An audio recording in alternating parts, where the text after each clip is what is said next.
Hi everyone. It's a rainy day for a change. Isn't it so nice and snuggly? It's hard to get motivated on days like today, right? So I am at El Camino. I also teach there and I'm doing virtual office hours, but nobody showed up. So I thought this would be a good time for me to talk to you a little bit about pillow method and perception checking. I'm working on Journal 4 right now. And everybody's doing a really good job. So let me just clarify a couple of things about both of those strategies. So pillow method, those steps, I'm right, you're wrong, you're right, I'm wrong, we're both right, we're both wrong, it doesn't matter.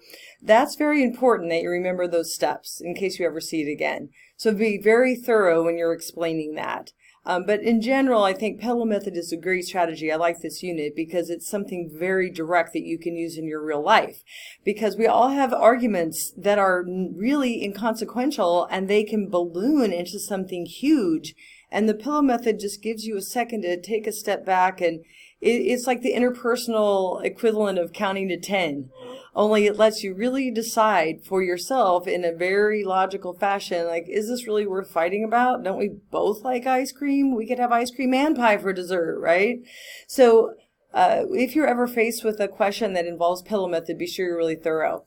And with perception checking, everybody's doing a good job of perception checking also, but I want to just stress to you that perception checking is about your perception and whether you got it wrong, not so much about what they're doing wrong. So when you're writing your perception statements or when you're using perception checking in your life, just remember to take the other person's behavior out of the way it's affecting your behavior.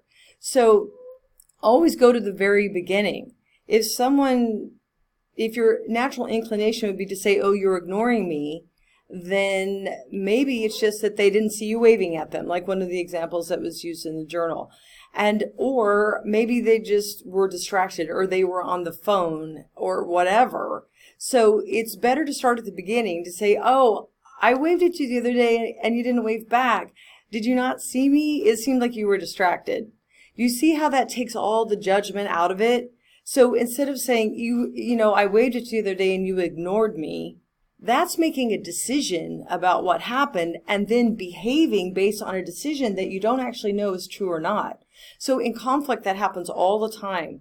We make decisions about what the intent of someone else is rather than waiting to find out, right? So it's like, you did that to me on purpose. Take that out of it completely and just think, So the perception checking is a great way to always give everyone the benefit of the doubt. Now, if they come back to you and say, I was ignoring you because I'm mad at you, you can say, oh, I had no idea. Can you tell me what happened? What did I do? And then they can explain it. And you can go, oh, I'm really sorry. I didn't mean to hurt your feelings. Right? That's a whole nother conversation when we get into conflict. But perception checking is that very first part, because we all end up in imaginary conflicts all the time. Because I've made an assumption, the other person's made the assumption, and now we're fighting about something that's not actually true.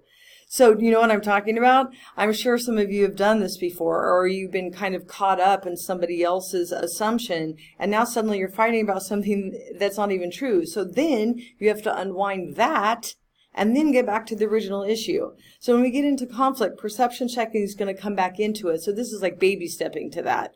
So I hope that gives you some clarification. I think everybody's doing really good. I'm slowly working through the journals and all the grading. So you'll start to see some of your grades pop up over the next day or two. I hope to be caught up by tomorrow night. I will be caught up tomorrow night. Not I hope to. I'm going to make it happen. It's happening. Okay? So enjoy this cozy weather. Eat some soup. Have some cornbread. I mean, I'm from Kansas. Cornbread goes with everything, okay? Have a great day, and let me know if you have any questions. Okay, bye.